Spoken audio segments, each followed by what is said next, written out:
음성 좀 켜주시고요. 네네.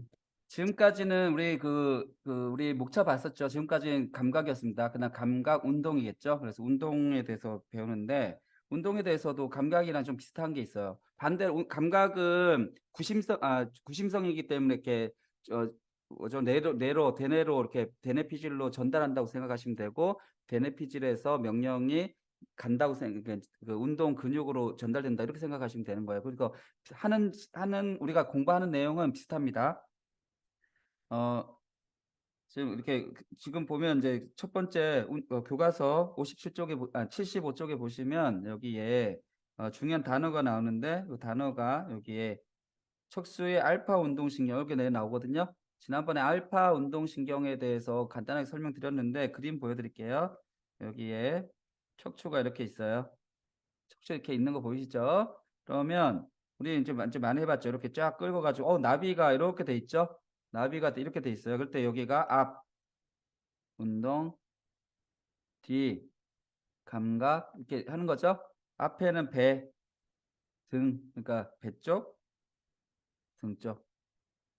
그리고 앞에 이게 복근이니까 복측, 그다음에 여기 배측 이렇게 기억하시죠?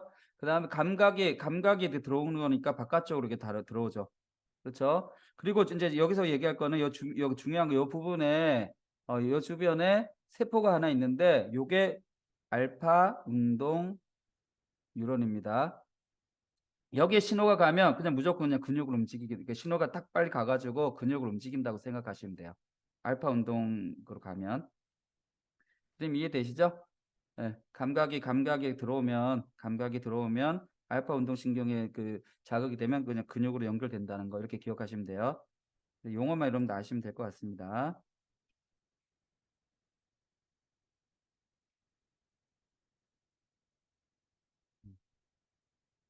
그다음에 이제 넘어갈게요. 그리고 여기 인제 읽어 보시면 되고요. 어려운 거 없어요. 그다음에 중추신경계에서 운동 기능 조절 이렇게 생각하시면 되는데 여기 보면 이제 대뇌피질 똑같은 내용이 이렇게 나오니까 그냥 보시면 되고요. 읽어 보시면서 어려운 게 제가 봤을 때는 좀 많이 없는 것 같아요.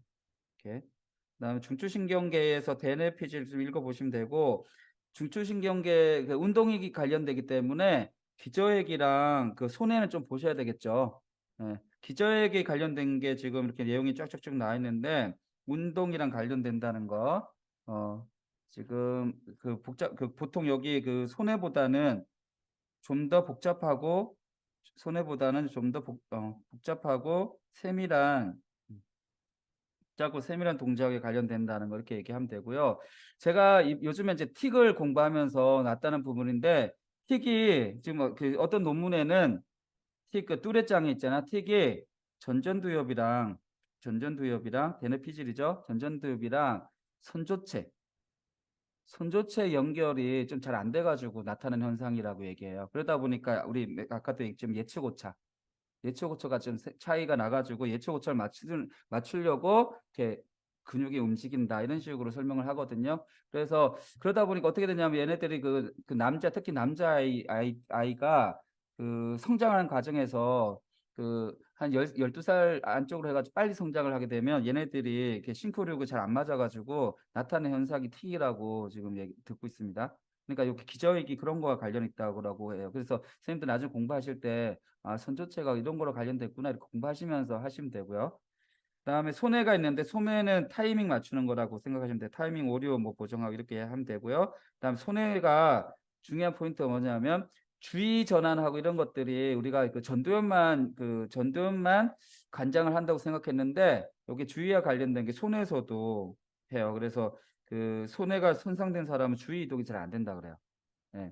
하나에 막 꽂혀 가지고 막 그러니까 계속 그거에 대해만 고집피는 사람들이 손해가 좀 문제가 있을 수도 있다는 거 기억하시면 되겠습니다.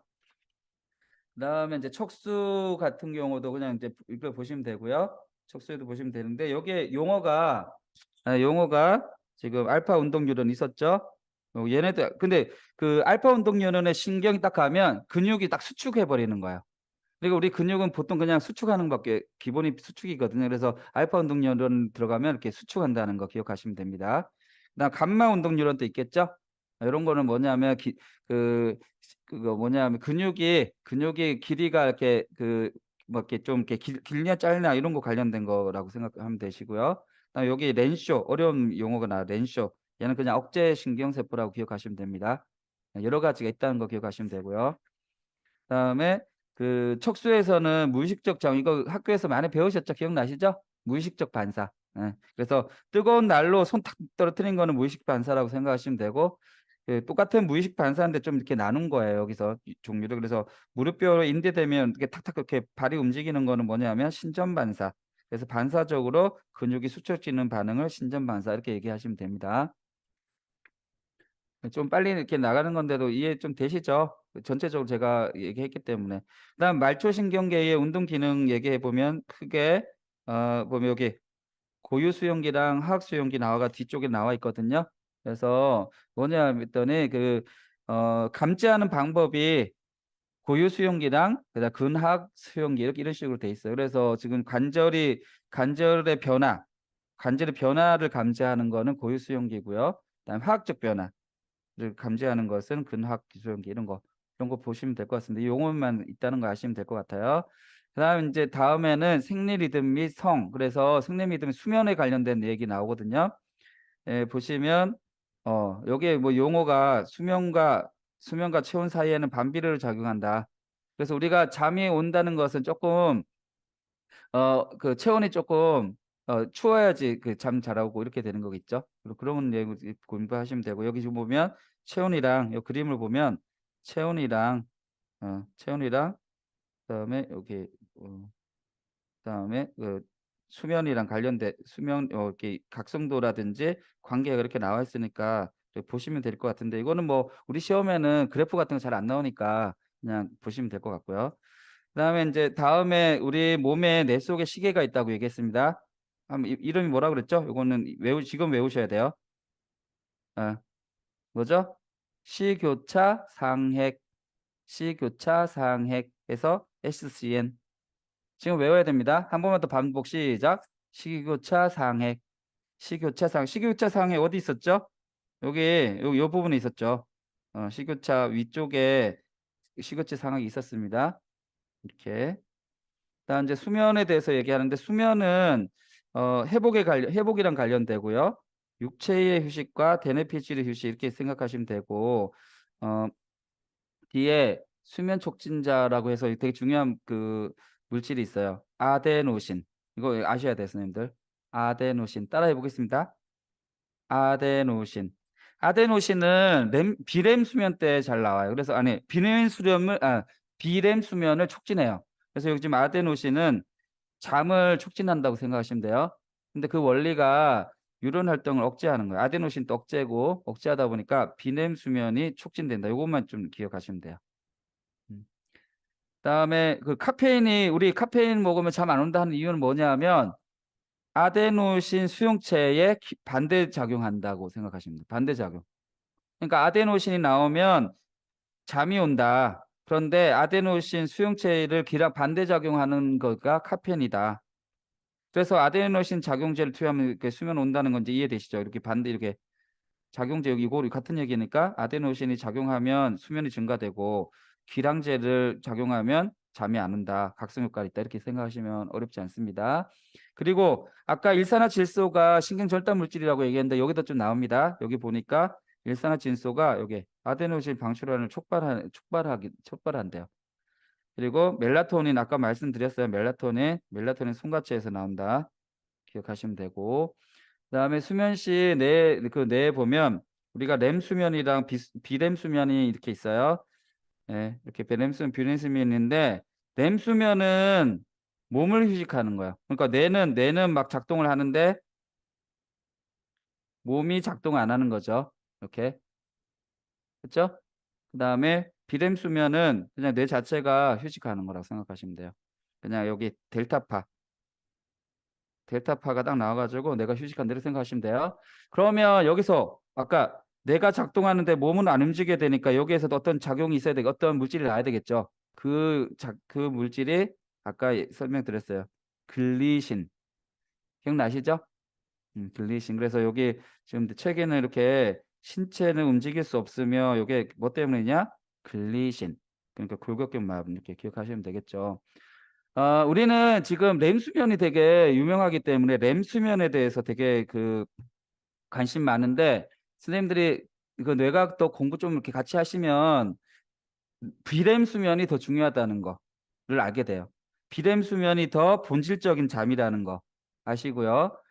비렘 수면 때 실제 이거 시험 문제는 안 나옵니다. 비렘 수면 때 델타파가 나오는데 이 델타파가 이렇게 나오면서 이렇게 막 이렇게 몸속에서 등 하면서 뭐 이렇게 어떤 책에는 어떤 분은 종소리가 난다. 우리 몸에 종소리가 있다고 얘기하거든요. 큰 종이 있다고 그러는데 그 종소리가 딱 나면서 그다음 중요한 건 뭐냐 하면 이 비렘 수면 때 그다음에 서파 4단계에서 비렘 수면이 있을 때 뭐가 되냐면 우리 몸에 있는 뉴런들이 같이 동조가 일어나 가지고 같이 인제 하모니를 이룬다고 생각해요.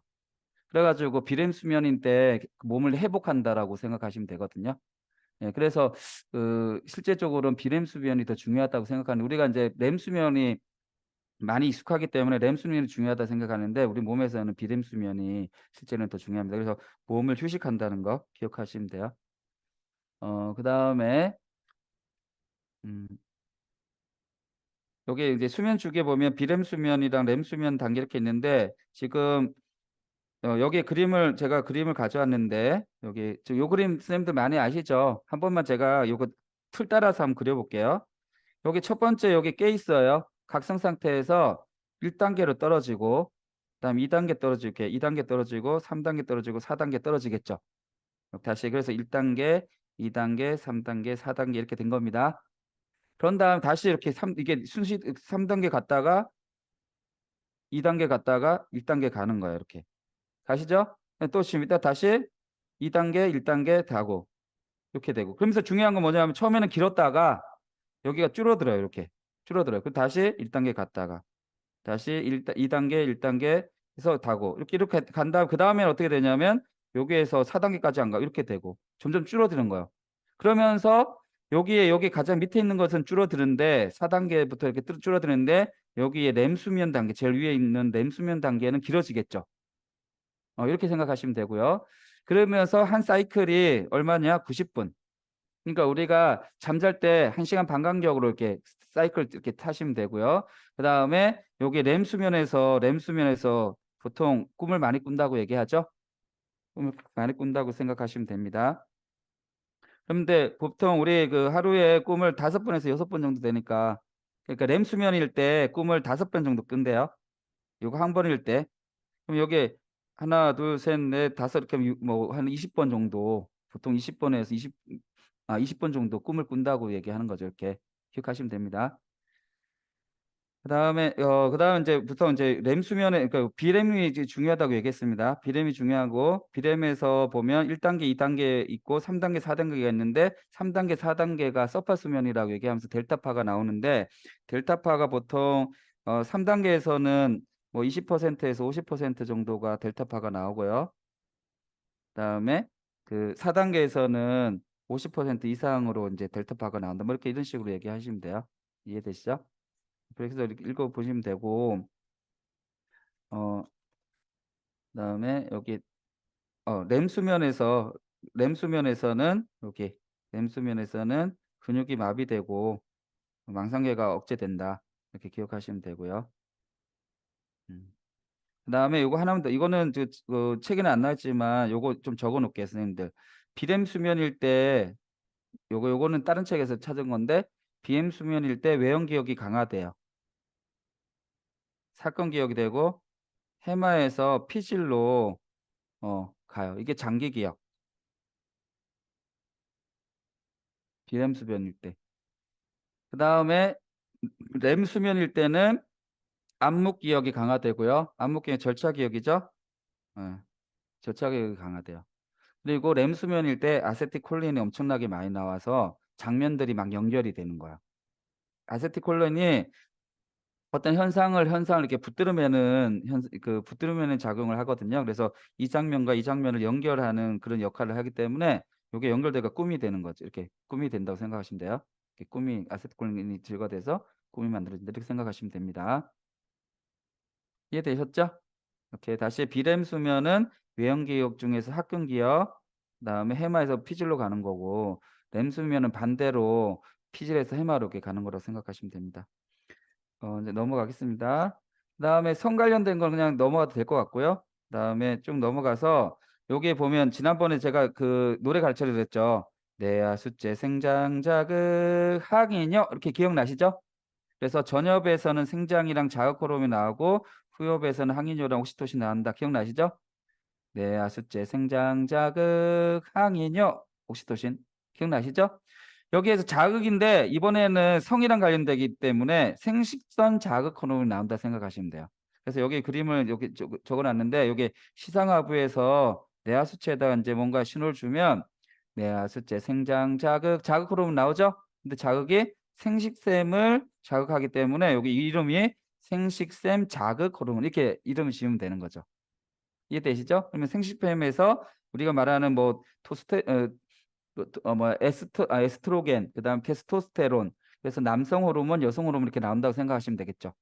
이렇게 생각하시면 돼요. 그래서 뇌하 숫제 생장 자극 생장 호르몬도 나오고 자극 호르몬 나오는데 대상 그 대상인 곳이 만약에 생식샘이면 생식샘 자극 호르몬, 대상인 곳이 부신이면 부신이면 부신 자극 호르몬 이렇게 생각하시면 되는 거예요, 공부할 때. 네, 넘어가겠습니다. 그다음에 섭식에 관련돼 가지고 여러분들 3대 영양소 이런 거는 그냥 공부하시면 되겠죠. 예, 보시면 되고 결국 얘네들 영양 이게 다 ATP 관련된 거, 영양분 하는 거. 그다음 지난번에 제가 글리코겐이랑 글루카곤 구별하는 거 가르쳐 드렸죠? 이 하나만 적어 놓겠습니다. 요거 헷갈리니까 여기 글루코겐, 글리코겐 있어요. 글리코겐. 여기 글리코겐이 얘네들은 그냥 포도당이 덩어리 진 거라고 생각하시면 돼요. 포도당 이렇게 조그맣게 포도당으로 나눠지면서 에너지가 나오고 그 에너지를 세포가 사용한다 이렇게 생각하시면 됩니다. 글리코겐. 그다음에 인슐린이랑 이거는 글루카곤. 인슐린 반대로 되는 건 글루카곤. 용어 헷갈리시면 안 돼요. 그다음 넘어가겠습니다. 그다음 여기 ATP 나오니까 읽어 보시고요. ATP 에너지 형태. 그다음 여기 글리코겐 나오죠? 글리코겐. 그래서 간이나 골격근에 저장된다. 그다음에 글리세이드는 뭐 지방 이렇게 읽어 보시면 되고요. 따로 쓸 수 있죠, 선생님들? 빨리 나가야 돼 가지고. 예. 그다음에 요거 뭐 신경 에너지 이것도 그냥 읽어 보시면 되고 그 시험 문제 잘 나오는 게 섭식이랑 관련된 거기 때문에 요것 좀 그 얘기 좀 드릴게요. 그래서 다음 장에 보시면 섭식 행동에 대해서 두 가지 포인트가 있어요. 뭐냐? 첫 번째로는 여기 단기 조절. 단기 조절 동그라미 쳐 주세요. 이렇게 단기 조절 관련된 거. 그다음에 한 장 딱 넘기시면 여기 장기 조절. 요것만 이제 구분하시면 돼요. 그러면 장기 조절일 때는 특징이 뭐냐면 촉진하는 그러니까 어떤 메커니즘에 촉진하는 게 있고 메커니즘이 억제하는 게 있다. 요것만 구별하시면 되는데 요 1번은 촉진 적어 주시면 되고 위팽만 억제 그다음 CCK도 억제. 그다음 넘겨서 인슐린도 억제. 이렇게 적어 놓으시면 해서 그 공부하기가 쉬워요. 음. 무슨 얘기냐? 그 보면 이제 우리 지난번에 제가 이거 그거 그때 가르쳐 드렸잖아요. 이거 그 외우라고 했었죠. 요거 그 그렐린이라는 호르몬이 있다고 했죠. 그렐린. 그래 가지고 위가 막 비어 있으면 허기짐을 느끼게 하는 거 기억나시죠? 비가 있을 때 그렐린. 한번 외쳐 보겠습니다. 그렐린. 시작. 그렐린. 그렐린. 됐죠? 그런데 아까 인제 용어가 궁상액이라는 건 여기 나오기 때문에 제가 자꾸 그랬대요. 궁상액이 있어요, 이렇게. 그죠? 예.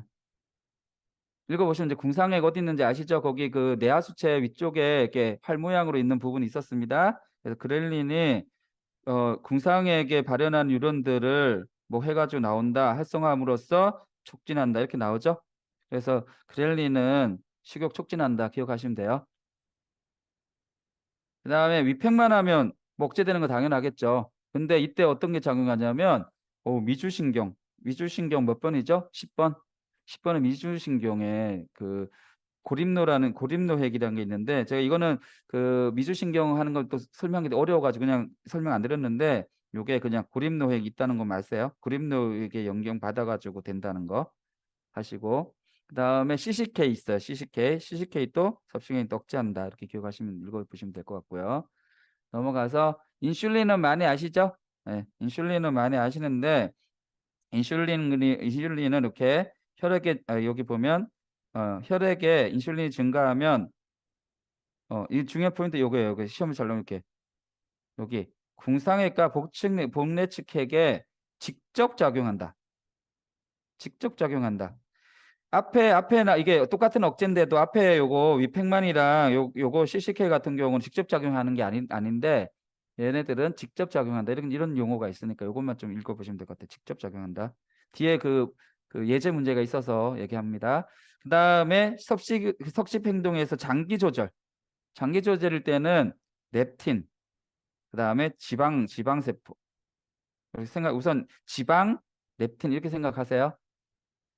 음. 그래서 지방의 환경 그다음에 렙틴 이렇게 생각하시면 돼요. 다시 한번 단기에서는 그렐린, 다시 그렐린, 장기에서는 렙틴, 그다음에 다시 단기에서는 그렐린, 장기에서는 렙틴. 이해되시죠? 그래서 여기에 보면 신체 지방이 얼마나 있냐에 따라서도 조절이 되고 그다음 렙틴에 따라서도 조절이 되는 거예요. 그래서 여기 쳐 주시면 렙틴이 증가하면 섭식 행동이 감소된다. 그다음에 렙틴이 감소하면 섭식이 촉진한다. 요 정도로 아시면 되겠죠? 반대로 된다는 거죠. 넘어가겠습니다. 그다음에 그 시상하부에서도 지금 섭식에 관련된 걸 하는데 제가 여기 보면 외측 외측 외측 시상하부는 배고픈 중추라고 해가지고 배고픔이 만약 여기 배고픔 중추인데 배고픔 중추가 손상이 됐어요. 그럼 배고픔은 못 느끼겠죠. 그럼 계속 먹는 거야. 예. 식욕이 그러니까 손상되면 심하게 식욕이 그러니까 배고픔을 그런 거. 그래서 거식증이 생기는 거죠. 그다음 복내측 그 시상하부는 포만 중추예요. 여기가 잘못되면 포만 된 게 모르는 거야. 그러면 어떻게 되냐? 비만이 되는 거 이렇게. 이해되시죠? 예, 그렇게 되시는 거예요. 그다음에 요것이 결국은 렙틴 신호와 관련 있다는 거 기억하시면 되고요. 그다음에 제가 다른 어디서 봤는데 이렇게 오렉신이라는 게 하나 있어가지고 지금 적어놨어요. 오렉신. 오렉신도 식욕을 촉진하는 비만과 관련된 호르몬이라는 거 적어 놓으시고요. 오렉신. 근데 얘가 오렉신이 작용을 잘 안 하면 기면증이 걸린대요. 예, 그냥 순식간에 그냥 탁 그러니까 잠이 드는 거. 그래서 오렉신이 나와야지 수면 억제되는 거예요. 그래서 오렉신은 수면 억제 제도로도 사용된다. 이렇게 기억 좀 하시면 될 것 같습니다. 그다음에 여기 내용에 보시면 여기 외측 시상하부가 되면 아까 외측이 잘못되면 뭐라 그랬죠? 거식증 걸린다고 얘기했죠? 네, 그다음에 여기 북측이 되면 비만된다고 얘기했어요. 여기 거식증이나 비만 이렇게 생각하시고 적어 놓으시면 돼요. 네. 그다음에 넘어가겠습니다. 아까 렙틴이 증가되면 어떻게 된다 그랬죠? 렙틴이 증가되면 그다음에 렙틴이 감소되면 어떻게 된다고 나오죠. 그거 그렇게 읽어 보시면 같은 내용이니까 되고 막 이런 거는 사실 저도 잘 모르겠습니다. 잘 안 해줘 가지고. 예, 이런 거는 뭐 그냥 막 중요한 게 아니고 포인트만 이렇게 읽어 주시면 돼요. 뭐 이런 건 좀 어렵잖아요. 이런 거 막 그냥 이거 보시면 될 것 같아요. 그다음에 이제 감정에 대해서 나옵니다. 감정. 우리가 공부를 해보면 이제 뇌가 공부해보면 뇌는 왜 있을까요? 생각하기 위해서 있다. 아니죠? 생존하기 위해서 중요한 게 뭐냐면 움직임 때문에 있다. 운동을 하기 위해서 있다. 이렇게 이러면 안다고 얘기했죠? 먼 개를 예를 들어서 얘기했습니다. 그런데 그러면 이 움직임을 일으키는 동기가 있어야지 움직이겠죠. 이 동기가 부여하는 게 감정. 이렇게 얘기합니다. 감정이 있어야지 움직이는 거예요. 감정 없으면 안 움직이는 거예요. 이렇게 얘기하면서 설명하시면 되고요. 지금 보면 이제 감정 이론에 보면 제임스 랑케 이론 있죠. 그다음에 캐드 바드 있는데 제가 예전에는 그 제임스 랑케 이론 좋아했었는데 그 뭐 이렇게 입에다가 이런 거 물고 있으면 기분 좋아지고 이런 거 있잖아요. 그런 거라 생각하시면 되는데 지금은 좀 그 옛날 이론이라고 생각하시면 돼요. 딱 넘겨보시면 여기에 그 어떤 이제 곰이라든지 이렇게 뭐 이렇게 무서운 그 뭐가 이렇게 이런 게 왔어요. 이게 곰이 아니라 얘는 그거네. 돼지네. 돼지가 딱 나왔죠. 그러면 어떻게 되냐면 몸이 움직이기 때문에 예를 들어서 심장이 뛰기 때문에 감정이 생긴다. 이렇게 생각하는 거예요. 그러니까 얘 같은 경우는 그 제임스 랑키에는 이렇게 보면 상향식이라고 생각하시면 돼요. 상향식. 상향식이라고 생각하시면 돼요. 그러니까 내가 몸이 막 떨리니까 이거 뭐가 된 거 아니야? 이렇게 생각하는 거죠. 그다음에 캐논 바드 같은 경우는 반대로 하향식이라고 생각하면 되겠죠? 이렇게 생각하시면 돼요. 예. 근데 요즘에는 그거 감정 이론의 요즘 대가가 베럿이라는 그 여자 과학자가 있는데 여성 과학자가 있는데 요분이 감정의 구성 이론이라는 거를 주장했어요. 예. 요건 이제 책 보시면 돼요. 여러분 이거 베럿 책 되게 두 권 정도 돼 있거든요. 되게 재밌는 책인데 보시면 되고 얘는 뭐냐면 감정 뇌에서 구성한다는 거. 진짜 있는 게 아니라 내가 구성한다는 거. 예. 그래서 사람에 따라서 문화에 따라서 다를 수 있다. 요게 감정의 구성 이론인데 요즘에는 이거 지금은 대가가 이거 감정 대가가 베럿이고 이 사람의 의견을 좀 따라가고 있습니다. 그다음에 이제 파페체르가 드디어 나왔습니다. 파페체르가 아까 일화 기억 만드는 거라고 얘기했죠? 일화 기억 만드는 부분인데 아까 이 그림을 보시면 아까 그 유두체부터 시작한다고 얘기했죠? 유두체가 여기 부분에 있잖아요. 그렇죠? 유두체가 여기에 지금 아까 지난번에 보면 그 시상하 이렇게 있다 그러면 여기가 내하수체가 있으면 요쪽에 유두체가 있고 여기를 시상하부 개념이라고 얘기했잖아요. 요 시상하부에 유두체 있는데 유두체에서 시상 전에 그다음에 대상에 그다음 해마 다시 이렇게 도는 거죠. 이제 이해되시죠? 이렇게 도는 걸 우리가 합해체라고 얘기하면 됩니다. 요 그림에도 그런 거예요. 지금 여기서 유두체에서 시상 정회로 가서 이렇게 가서 돌고 이렇게 가는 이런 그림이죠. 예, 이런 그림으로 생각하시면 됩니다. 그런데 얘 같은 경우가 인제 이렇게 하면서 여기서는 감정 뭐 표현하는데 기억이 만들어진다고 생각하시면 돼요. 그다음에 인제 전두엽은 막 이렇게 용어가 되게 많이 나와요. 뭐 정서 조절의 사령부 뭐 이런 거 나오고 막 담당하는 뭐 이렇게 나오는 이런 거 좀 읽어 보시면 되고요. 시상하부는 정서 관련된 거 이렇게 되고 그다음에 이거 많이 아시죠? 이렇게 필 게이지가 전두엽 손상돼 가지고 막 성격이 막 달라지고 했다는 거. 그런 것도 아시고 이렇게 보시면 됩니다. 그다음에 편도체는 감정의 중추. 지금 우리가 이렇게 편도체는 뭐 해마는 뭐 이렇게 배우지만 실제로는 그렇게 배우시면 안 되고 영역으로 보셔야 돼요.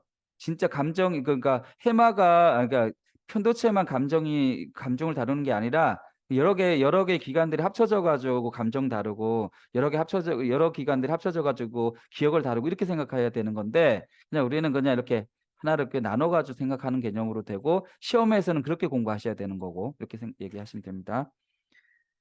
그다음에 드디어 인제 그 아까 그렸던 그림이 나오는데 어 편도체에 여기 보면 그 6번 보세요. 6 번에 보면 선생님들 여기에 이렇게 막 길게 되게 많이 나왔죠? 요거 나왔죠? 요게 아까 제가 보여 드렸던 이 그림입니다.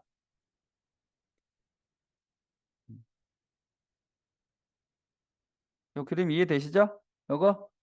그래서 요게 딱 이렇게 그림을 그려서 여기가 대뇌라고 해서 요쪽은 빠른 반응 요쪽은 느린 반응 했던 기억나죠? 그 그림입니다. 어 음. 그럼 여기 그림을 보시면 얘는 어딜까요? 분노기지에서 콘텐츠에 들어간다 해 가지고 쭉쭉쭉 가는 거잖아요. 요게 빠른 반응이죠? 위에 게 빠른 반응. 여기 보면 지각에서 편대체에서 시상하부에서 그냥 딱 가는 거잖아요. 빠른 반응. 이해되시죠? 빠른 반응. 자 요 밑에 이성 뭐 이렇게 해 가지고 지금 보니까 여기 전두엽이랑 이렇게 뇌를 지금 가고 있죠?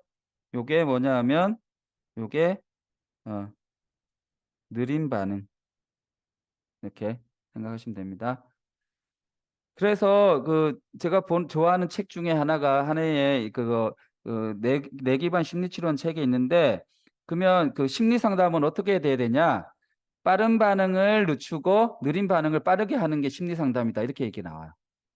그러니까 이제 뇌가 있는 그 하향식 반응을 많이 하고 빠른 반응을 좀 느리게 만들어주고 해가지고 조절하는 게 상담이라고도 얘기하고 심리치료다 얘기하고 이렇게 얘기합니다. 그다음에 그거 스트레스에서 아까 제가 설명했던 거 요거죠. 어, 요 그림 시상하분해와 수체 부신 피해질 요거죠. 요거 그냥 요걸로 설명하시면 내용 끝입니다. 줄만 쳐보겠습니다. 여기 시상하분해와 수체 부신 피해질 있죠? 그다음에 얘는 코르티졸 나오고 그다음에 여기에 지속되면 면역력 해박되고 해마가 손상된다. 지난번에 그 제가 시험에서 요거 쓰는 거였어요. 요거. 예.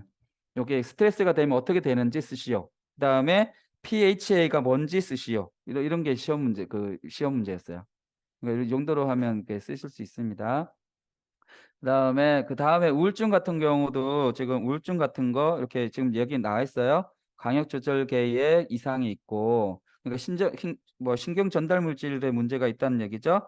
그다음에 여기 HPA 과활성화도 있고 이렇게 얘기하고 요즘에는 하나 더 얘기하면 아까 얘기했죠. 예측 오류. 예. 예측 오류로도 설명한다 이렇게 얘기하시면 돼요. 그다음에 어제 제가 봤는데 우울증에 뭐냐면 감정을 제대로 인지 못해 가지고 나타난다. 뭐 이런 것도 있더라고요. 이거는 시험에는 안 나오는데 제가 읽은 책입니다. 그러니까 뭐냐면 내가 몸에 있는 신체 신호라든지 이런 거를 못 느껴 가지고 나타나는 게 우울이라고 그러는 거예요. 그래서 예측 오류가 생긴 거예요. 예. 실제 상황과 내 몸에서 느끼는 게 예측 오류가 깨져 가지고 나타나는 현상이 우울이다. 이렇게 얘기하고 있다고 해요. 음. 그다음에 이제 고등 인지 기능입니다. 고등 인지 기능은 이런 우리가 이제 각성이랑 관련되는데 의식과 각성 요거 생각하시면 되고요. 무의식 이런 얘기 나오는데 우리가 프로이트에 의해서 무의식 이런 거 되게 관심 되게 많잖아요. 무의식. 근데 우리 뇌과학자들은 무의식이라 안 하고 비의식이라고 한다고 해요. 무의식을 얘기 안 하고 비의식. 무슨 얘기냐면 의식이 안 된다 이렇게 생각하는 거예요. 그런데 그러면 의식이 되는 건 뭐냐면 보통 10m초, 10m초 지나면 의식이 된다는 거죠. 그럼 그 전에 일어나는 것은 비의식 이렇게 생각하는 거예요. 그리고 그 비의식을 의식 전에 일어나는 현상인데 몸에서는 뭔가 스물스물 뭔가 올라오고 막 이런 걸 우리가 옛날에는 무의식으로 생각했다라고 얘기하는 거죠. 이렇게 생각하시면 됩니다. 그래서 그런 거고 주의의 각성 뭐 요소는 그냥 이거는 뭐 그냥 읽어보시면 될 것 같아요. 이렇게 각성이 있고 운동 수능 새로운 건 이렇게 있다. 기억하시면 되고 여기에 보시면 선생님들 요거 용어 아까 설명드리려고 하는데 여기 보시면 각성됐을 때는 뭐 뽀로록 나오면서 망상 활성 시스템에 의해서 통제된다 이렇게 나와 있죠. 요게 RAS예요. 그래서 아까 RLAS 제가 설명드렸죠. 요거 기억나죠? 요거 해서 여기 RAS 설명드렸죠? 요게 망상 활성화 시스템 그래서 RAS 이렇게 설명하는 겁니다. 아까 설명드렸으니까 넘어가겠습니다. 음. 그다음에 여기에 보면 전두엽이 막 용어가 많이 나온 데 있으니까 용어 좀 보시면 돼요. 이렇게 집행 기능한다. 그다음에 이제 장기 목표한다. 적어 놓으세요, 여기. 목표, 지향적 행동 이렇게 기억하시면 되고요.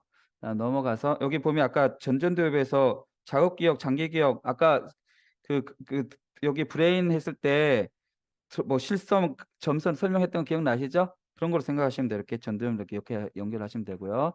그다음에 여기에 행동 억제하고 억제하는 거 뭐 이렇게 뜨고 요즘에는 이거를 이제 뭐라고 하냐면 제어한다라고 얘기해요. 그러니까 전두엽은 제어한다. 몸을 제어한다.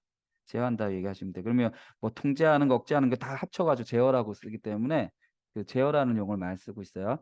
그다음에 편측 무시라는 용어 좀 아시죠? 이렇게 만약에 우측 후정엽이 손상되면 왼쪽을 보지 못하는 거. 그리고 요걸 이제 실제적으로 그림을 그리면 이렇게 요쪽에 문제가 됐기 때문에 제가 그림을 그려 놨는데 여기에 요쪽이 문제가 됐기 때문에 여기가 안 보이는 거죠. 그래서 요쪽이 안 보이는 거 이렇게. 그런데 상상을 해 가지고 하는 것도 된다. 여기 보면 지금 상상, 여기는 실제로 이렇게 본 거를 그리는 건데 상상을 한 것도 된다. 뭐 이런 식으로 좀 예, 여기 나와요. 상상한 것도 실제로 무시한다. 이렇게 또 나와요. 읽어보시면 되고요. 그다음 우리가 제일 관심 있는 여기 ADHD죠. ADHD가 뭐와 관련 있냐? 전전두엽. 그다음에 여기 꼬리핵. 이게 아까 선조체 관련되죠? ADHD. 그래가지고 지금 저희들이 그 ADHD 그 전전두엽 발달시키려고 지금 유로브로인 같은 거 쓰고 있는 거잖아요. 그다음에 얘네들이 전전두엽이 발달되니까 주의력이 좋아지고, 주의력이 좋아지니까 대상을 이렇게 눈 마주침하면서 보게 되죠. 그러다 보니까 이해하면서 갈등도 줄고 뭐 이런 식으로 그 아이들의 행동이 변하는 것 같아요. 제가 지금 이거는 보니까. 이거는 시험에 안 나옵니다. 제가 이제 그 브레인 융합 상담실 하면서 느낀 게 이런 것 같아요. 주의력 생기니까 따라가면서 눈 맞춤하고 이해 갈등 생기고 그다음부터 그다음 아이가 변하는 거 이렇게 이런 식으로 설명하면 될 것 같습니다. 그래서 ADHD가 요거. 그다음에 ADHD가 아까 아나 전전두엽이랑 또 관련 있다는 것도 본 것 같은데 하여튼 그거는 적진 않겠습니다. 정확하지 않아서. 그다음 뒤에 보면 이제 언어가 나오는데요. 예, 언어가 나오는데 그 언어가 이제 그 공부를 하다 보면 진짜 언어가 되게 중요하다는 거 나오고 언어에 힘이 있다라고 하잖아요. 진짜로 과학적으로 설명을 할 수 있어요. 그러니까 내각적으로 우리가 보통 그냥 그 상식적으로 언어에는 힘이 있어. 그러니까 뭐 좋은 말 써야 돼 이런 얘기 하잖아요. 근데 그게 아니라 진짜로 과학적으로 언어에 힘이 있는 거야. 왜냐하면 말하면 그 우리 그 뇌 부분 중에서 요 부분이 있는데 말을 하면 여기랑 연결돼 가지고 그거 신호를 줘 가지고 근육이 움직이게 돼 있어요. 그게 실제적으로 되게 중요한 거거든요. 그래서 언어가 되게 중요하다. 그다음에 여기 보면 이제 우리가 지금 관심 있게 봐야 될 게 여기 보면 요쪽이 베로니케 영역. 이쪽에 보통 여기가 아까 A1, AA, 그다음에 SA, 그다음에 그 VA가 만나는 지점이라고 생각하시면 돼요. 옆에 여기 베로니케가. 그다음에 요쪽 안쪽에 요쪽이 브로카 영역. 근데 저 그때 그 임용고시 공부할 때 너무 잘 안 외워 가지고 어떻게 외웠냐면 이렇게 외웠어요. 블라블라블라블라 발음이 안 돼. 이렇게 외웠어요. 블라블라블라블라 발음이 안 돼. 아, 베로니케 이해가 안 돼. 이렇게 외웠어요. 그럼 되게 쉽죠? 베로니카는 발음이 잘 안 되는 거예요. 이해는 잘 되는데 그러니까 그 발음이 잘 안 됐지만 그 무슨 얘기하는지는 의미는 알게 돼요. 근데 베로니케는 뭔지 뭐 말은 막 잘해. 유창하게 하는데 이해를 못 해요. 의미를 이해를 못 해. 이렇게 생각하시면 돼요. 다시 한번 해 보겠습니다. 블라블라블라블라는 발음이 안 돼. 베로니케는 이해가 안 돼. 이렇게 생각하면 어렵지 않습니다. 그래서 여기 보면 브로카 영역은 브로카 실어증이 있고 베로니카 실어증이 있는데 브로카 영역에는 발음이 안 돼. 발음이 안 돼. 블라블라 발음이 안 돼. 그다음에 베로니케는 이해가 안 돼. 이렇게 생각하시면 되겠죠. 어. 그렇게 보시면 되고요. 그다음에 여기는 좀 넘어가 될 것 같습니다. 사회적으로 주요한 내 그냥 읽어 보시면 될 것 같아요. 이건 뭐 어렵지 않고 그다음에 여기에 그 편도체랑 그 전두엽이 연결된다. 이게 되게 중요한데 감정에 따라서 우리가 보통 그 서양 철학에 물들어 있어 가지고 이성을 감성보다 더 치켜 세우고 있죠.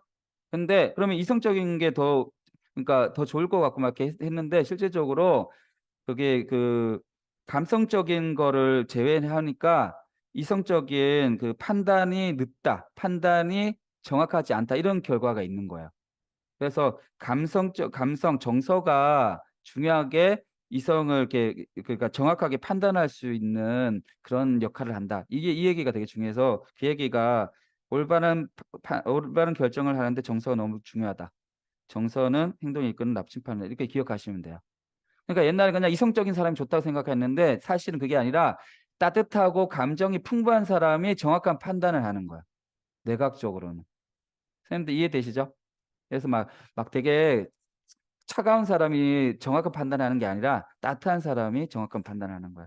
그다음 이제 그러면서 읽어보시면 되고요. 여기에 얼굴 인지하는 작용 요거 방추에 있다는 거 요거 기억하시면 될 것 같습니다. 네, 넘어가겠습니다. 그다음에 사회적 장애. 우리 아이들 지금 막 흥분하고 충격적인 애들 있는데 다 전두엽 문제예요, 전두엽. 그래서 충동 억제 그 제어하는 거라고 얘기했잖아요. 그래서 전두엽을 활성화시키는 거. 그래서 우리 선생님들 전두엽을 활성화시키는 그런 게 뭔가 있는지 더 찾으면 될 것 같고요. 그다음에 자폐증 같은 경우도 이렇게 사회성 장애가 있어요. 근데 얘 같은 경우도 실제로 아까 능동 추론에서 예측 오류라고도 요즘 얘기해요. 이거 나중에 공부하시면 될 것 같아요. 예. 그다음에 여기 자폐증 같은 사회성 같은 거 떨어진다면 이런 얘기 좀 읽어보시면 될 것 같고. 그다음에 학습과 기억. 학습과 기억을 이렇게 읽어보시면 될 거겠죠. 어려운 거 없습니다. 그런데 그 학습과 기억은 해마라고 했죠. 해마. 근데 해마에서 만들어진 기억은 일화 기억이에요. 이런 정도로만 아시면 될 것 같고요. 그다음에 지금 과학자들이 알아냈는데 지금 보면 여기에 지금 보면 이렇게 그 축삭돌기가 있는데 여기에 지금 얘네들이 이렇게 오돌토렇게 뭔가 가지돌기가 나는데 이걸 스파인이라고 얘기하고 요 스파인들의 연결이 기억이 형성되는 거라고 지금 얘기하고 있습니다. 이해되시죠? 그래서 요거가 막 이렇게 연결이 잘 안 되는 병이 있는데 그 병을 우리는 뭐라고 하냐면 이렇게 이런 것들이 잘 형성이 안 되는 거를 우리가 치매라고 얘기하는 거 치매. 이렇게 생각하시면 돼요. 그리고 선생님들 지금 제가 설명하려고 말했는데 이렇게 지금 보면 기억의 메커니즘이 거의 밝혀졌어요. 이게 기억의 메커니즘이에요. 기억이 이렇게 되는 거. 그래서 기억이라고 하는 건 여기 지금 암파 채널이라고 하거든요. 요건 시험에 안 나옵니다. 암파 채널이 있는데 암파 채널이 이렇게 많이 만들어지는 게 기억이 만들어진다라고 보는 거예요. 암파 채널이. 그래서 메커니즘이 만들어져 있다는 거 기억하시면 돼요. 선생님들은. 그러니까 우리가 그냥 막연하게 기억은 이런 거다 이게 아니에요. 이제는 분자 생물학적으로 이렇게 기억이라는 메커니즘이 밝혀졌어요. 그리고 여기 보시면 여기 암파 채널이 있는데 요 암파 채널이 이렇게 많이 만들어지는 거가 장기억이 잘 되고 암파 채널이 잘 안 되는 게 기억이 잘 안 된다라고 보는 거예요. 이게 암파 채널인데. 선생님 이해되시죠? 그래서 이게 지금 어 기억이 만들어지고 하는 거. 그다음에 요게 LTP가 장기 기억 강화라고 하는데 장기 기억이 만들어지는 거는 분자 생물학적으로 지금 밝혀진 거예요. 근데 우리는 지금 우리 공부에 이런 거 안 배웠기 때문에 기억에 대해서 막연하게 공부하고 있는데 진짜 엄밀하게 공부를 하셔야 되는 겁니다. 다음에 넘어가겠습니다. 그다음에 시험에 그다음에 보면 신경가소성 나와 있죠. 별표 치시고 이거 모르시면 안 되죠. 신경가소성. 그다음에 신경가소성의 원칙이 있는데 이렇게 use it or lose it. 많이 쓰면 강화되고 안 쓰면 약화된다. 그래서 뇌는 경험에서 변한다. 이런 개념으로 해서 읽어보시면 될 것 같습니다. 선생님들 읽어보시면 돼요. 요거 뉴럴 플라스티시티 요거 기억하시면 되고요. use it or lose it. 그다음에 넘어가신다. 우리 이거는 교육학 책에도 많이 나오죠. 서술 기억이랑 비서술 기억 많이 나오죠. 서술 기억은 뭐냐면 외형 기억. 그다음에 외형 기억에는 사건 기억이랑 사실 기억이 있고 사건 기억을 일화 기억이라 하고 사실 기억은 의미 기억이다. 이렇게 그냥 아시면 될 것 같아요. 그다음에 비서술 기억은 암묵 기억. 그리고 그거를 우리가 절차 기억. 기억나시죠? 이렇게 기억하시면 됩니다. 넘어가시고요. 여기 보면 이제 서술 기억. 여기에 이걸 장기 기억. 장기 기억에는 서술 기억, 비서술 기억 있고 사실과 사건 있죠? 사건은 일화 기억. 그다음에 얘는 의미 기억. 그다음에 여기 절차 기억.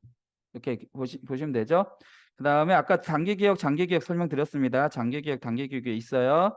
여기 보면 테마는 기억 획득에는 획득되지만 장기 기억 유지하는 부위는 아니다. 이런 용어. 예. 그러니까 기억을 획득하는데 어떤 기억을 획득하냐? 어떤 기억 획득하죠? 일화 기억. 그다음에 장기 기억은 어디로 가서 장기 기억되죠? 연합 영역. 이렇게 생각하시면 되겠죠? 피질, 대뇌 피질 이렇게 생각하시면 돼요. 그다음에 장기 기억이 있는데 장기 기억은 아까 중요해. 장기 기억은 기억이 막 이렇게 만들어지는데 여기서 중요한 거 요거 아까 말씀드렸죠. 새로운 유전자가 발현되고 단백질이 합성된다는 이게 중요한 포인트예요. 그리고 언제 이게 일어나냐? 수면 중에. 그래서 아이들한테 이렇게 잠자는 거 중요하다라고 공부하려면 잠 안 자고 하면 안 된다. 이렇게 얘기하시면 되죠. 그다음에 넘어갈게요. 그다음에 이제 지각학습 이런 거는 읽어보시면 되고 선생님들 고전적 조건화 이거 되게 많이 아시죠? 예, 한번 간단히 설명해 주시면 여기에 지금 보면 조건 자극이 있어요. 무조건 자극이 있어요. 그럼 얘네들이 이렇게 무조건 자극이랑 중성 자극이랑 연결시켜 가지고 조건화 시키는 거 요런 거죠. 그다음에 도구적 조건화 이렇게 내용이 있습니다. 읽어 보시고요. 그다음에 관계학습도 있고 읽어 보시면 될 것 같습니다. 그다음에 이제 노화, 마지막 노화. 예. 노화에 대해서 하는데 요즘에는 이렇게 이거 요즘에 이제 이건 시험에 안 나오지만 "노화는 질병이다." 이렇게 돼 있어요. 예. 노화는 자연스러운 게 아니에요. 노화는 자연스러운 게 아니라 질병인 거예요. 그러니까 질병이니까 그 원인 찾아 가지고 고치면 되는 거죠. 그래서 노화를 고칠 수 있다고 이제 노화는 고칠 수 있다. 근데 이 요인의 원인도 거의 다 찾았어요. 뭐 열 몇 개 찾았더라고요. 근데 이 원인들이 너무 복합적으로 일어나기 때문에 이거 막으면 저게 원인이 되고 이거 막으면 저게 원인이 되고 해 가지고 지금 어려운 거지 우리가 과학이 발달하면 요거 그 노화도 그 고칠 수 있는 시대가 온다고 지금 하고 있습니다. 그리고 10 년에서 30년 안쪽으로 노화 이런 거 어느 정도 다 고칠 수 있다고 그래요. 치매랑 노화 이런 것들이 엄청나게 지금 발달돼 있어요. 자 그러면 이제 노화됐을 때 특징 요거 그 실기에서도 나올 수 있어요 선생님들. 그래서 공부하시면 되는데 우선은 뇌무게는 어떻게 되냐? 약간 감소한다. 그런데 여기 보면 막 그 감소하니까 되게 큰 문제일 것 같은데 크게 영향 주지 않는다. 이 정도로만 이해하시면 되겠어요. 그다음에 신경세포 수는 어떻게 되냐? 보통 뇌가 1,000억 개 있다고 했는데 교세포는 더 많다고 얘기했죠. 그러면 그 어떻게 되냐면 신경세포 수는 어떻게 되냐면 여기 보면 신경고세포 수가 나이가 들면 증가된다. 요것만 이해하시면 돼요. 그다음에 수상돌기 수는 감소하겠죠, 나이가 들면. 그다음 치매가 되고 이렇게 기억하시면 돼요. 그다음에 파킨슨병. 파킨슨병은 아까 도파민 근육이 막 간격되는 거 이렇게 얘기했죠? 도파민. 그다음 도파민의 전고 물질은 L도파 이렇게 읽어 보시면 내용 어렵지 않겠죠? 다 설명했던 부분입니다. 그다음에 알츠하이머. 알츠하이머는 이렇게 용어가 이렇게 나와요. 대뇌피질의 점진적 이택 변화. 그다음에 요게 순서 요렇게 순으로 된다. 이런 거 이제 문제 그 문구로 나오면 기억하시면 되고요. 그다음에 여기 보면 그 알파 아밀로이드. 알파 아밀로이드라는 애들이 물질이 있다는 거. 그다음에 타우 단백질. 막 찌꺼기 같은 게 있다는 거. 이렇게 요 두 가지 용어만 좀 읽어 보시면 될 것 같고요. 근데 얘네들 중요한 건 알츠하이머는 치매가 있는데 요즘에 밝혀진 대박인 게 뭐냐면 이 치매가 벌써 요런 얘네들 물질 이게 사실은 이게 요 물질들이 근데 이게 원인인지 결과인지는 지금 헷갈리고 있어요, 그 과학자들이. 아밀로이드나 이렇게 타우 단백질 때문에 치매가 걸리는 건지 치매가 걸려서 이게 있는 건지는 지금 헷갈리는데 하여튼 그 치매 걸리는 데에는 베타 아밀로이드랑 타우 단백질이 있었다. 이렇게 생각하시면 되고요. 그 여기에 이게 보면 이게 8년 전부터 서서히 악화된다는 거. 그럼 만약에 65세가 치매 걸린다 그러면 50세부터 벌써 치매가 그 만들어져 있다는 거죠. 그리고 요즘에 이게 좀 급성으로 되긴 했는데 그게 좀 원인이 정확한지는 잘 모르겠는데 만약에 40살에 치매 젊은 사람이 된다 그러면 벌써 20대, 10대에서 치매가 준비되고 있다는 거죠. 그러니까 아이들한테 잠 같은 거 많이 자야 된다고. 이게 지금 타우 단백질이랑 아밀로이드가 잠을 잘 때 많이 제거가 된대요. 그래서 그 충분한 잠을 자야지 치매가 안 걸리는 겁니다. 이렇게. 예, 지금 보면 서서히 되고 있어요. 그래서 선생님들 그 잠 잘 안 되는 자시는 분들은 이렇게 하셔야 됩니다. 예. 여기까지 딱 9시. 어떻게 이렇게 칼같이 맞췄네요. 여기까지 네. 하겠습니다. 네. 고생하셨습니다. 아 굉장히 많은 양의 그 대학의 한 학기 강좌를 지금 4 시간에 속성으로 지금 하셨습니다. 어 음. 아마 지금 다 끝나고 나서 '이걸 다 어떻게 외우나.' 그러는데 여러분들이 영상들 있으니까 차분히 또 읽으면서 들으면서 하면 많이 기억이 될 거예요. 그리고 인제 우리 예상 문제들 또 풀어 보시면서 뒤랑 맞춰 가서 하면서 인제 계속 반복하면 또 쉽게 풀어줍니다. 공지사항 말씀드릴게요. 아까 제가 말씀드린 것처럼 내일 9시에 어저께 했던 영상분이 녹화가 잘 안 돼서요. 오늘 내일 9시에서 10시 1시간 동안 엑기스만 합니다. 근데 오늘도 중복으로 계속 했기 때문에 어저께 안 한 거 한 거 아마 다시 반복일 거예요. 그래서 시간이 되신 분들은 내일 9시에 들어오셔서 1시간 동안 저희가 녹화할 때 같이 줌을 열어 드리겠습니다. 그래서 해 주시고요. 아마 제일 지금 어려운 과목을 우리 김대수 선생님께서 굉장히 전문가 수준 이상으로 지금 저희들한테 알려주셨거든요. 그래서 여러분들이 일단은 고비를 넘기고요. 다음 주부터는 조금 수월하게 이제 호흡을 좀 좀 늦추는 시간이 됩니다. 그래서 여러분들 많은 처음 시작하자마자 일단은 하느라 고생 많이 했습니다. 자, 오늘 지금 이 공부를 많이 하게 되면 뇌가 각성이 돼서 이제 뇌가 각성이 됐다는 거는 굉장히 빠른 뇌파가 나오겠다는 거거든요. 그래서 수면까지 가려면 또 한참 단계가 거쳐요. 그래서 여러분들 몸을 이완시키고 오늘 잠을 푹 주무셔야지만 오늘 공부한 것들이 아까 비렘 수면 시에 많이 장기 기억으로 가거든요. 그래서 여러분들 오늘 푹 주무시고 또 내일 좋은 컨디션으로 또 내일 맞이하기 바랍니다. 자, 영상은 내일 녹화한 거와 오늘 녹화본을 같이 내일 올리겠습니다. 자, 오늘 수업 여기서 마치겠습니다. 우리 김대수 선생님, 일단은 멋지게 저희에게 강의해 주신 우리 김대수 선생님께 고마운 박수로 고마움을 표시하겠습니다. 네, 너무 감사합니다. 감사합니다. 네, 수고하셨습니다. 감사합니다. 네, 감사합니다. 감사합니다.